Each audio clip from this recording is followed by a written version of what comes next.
My mom wanted me to be a truck driver because that would mean I'd make $24,000 a year if I went to Truck Masters, and that would be twice what my father made.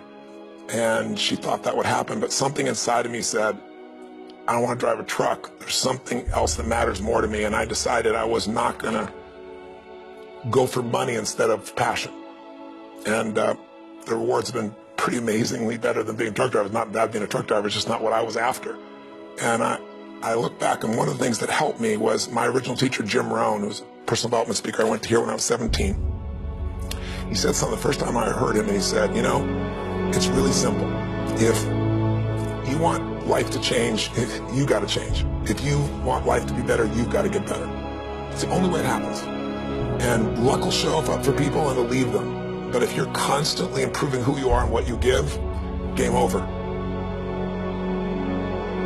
When people ask me, what does it take to be happy? I always tell them one word: progress. Progress equals happiness. Even if you're not where you want to be yet, if you're on the road, if you're improving, if you're making progress, you're going to love it. You're going to feel alive. On the other hand, it doesn't matter how successful you are. If you stop growing, you start dying inside. I've always had this belief. If you want to be successful at anything in life, never leave the sight of setting a goal without doing something that commits you to fulfillment. If you get, you're in state, right, when you do something. While you're in state, that's the time to commit yourself to something that makes you follow through. So I'd call somebody up, I'd schedule something, I'd lock in the next meeting, I'd sign up for the class, I'd enroll the guy who was going to mentor me, I'd set the meeting with a mastermind of people I met. I did something so that whatever I committed to, there was something when I went home that would pull me there. It's structured. This could be the greatest time you ever live if you control what you focus on, if you find a more empowering meaning, and if you decide to model the actions of those who succeeded before you. It can be the best financial time, the best emotional time, the best spiritual time of your life, but you better take control of your state. And if you think you're going to do it just by today, you're wrong. You're going to need to get yourself some rituals. Right now, every one of you in this room is controlled by your rituals. I don't just mean this one. I mean every morning you get up. I know your body. I can look at your body right now, and I can guess your rituals. Some of you, your rituals to work out 5 times a week, I can see it clearly. 4 to 6 times a week, it's obvious. Because you couldn't look like that if you didn't do that. Some form of workout. I don't care if it's walking, lifting, whatever. Some of you, it's obvious that lifting weights is part of it. You can see by the man's muscles. I know what his rituals are. Because your life comes from your rituals. If you don't develop the ritual, you're kidding yourself. How many agree with me on this? Raise your hand and say, I. And there are rituals that put you in state, and there are rituals that take you out of state. But if you've got what you know, that focus, the target, and you got the toolbox, and you're still not getting what you want, it's because you got inner conflicts. That's the third pillar. You've got to resolve your inner conflicts. Because that, as I tried to explain to you, 80% of success in anything is your psychology, and 20% is the mechanics. So those inner conflicts are when you take 2 steps forward, you pull 3 steps back. Right? When you say, boy, I'm totally committed to this, but you don't follow through. This is my expertise, the why guy part.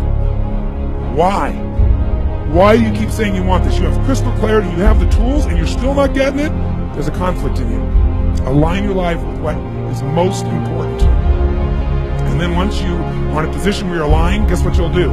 Take action. You won't have to work at it. When everything's in alignment, there's nothing pulling you away, boom, you go for it. Progress comes when you tell yourself the truth and you're able to feel the uncertainty and take action anyway. The thing that stops us all is fear. It's no surprise. Fear of failure, fear of rejection, fear of the unknown, fear of not looking good. And that fear we could translate into the simple thing of uncertainty.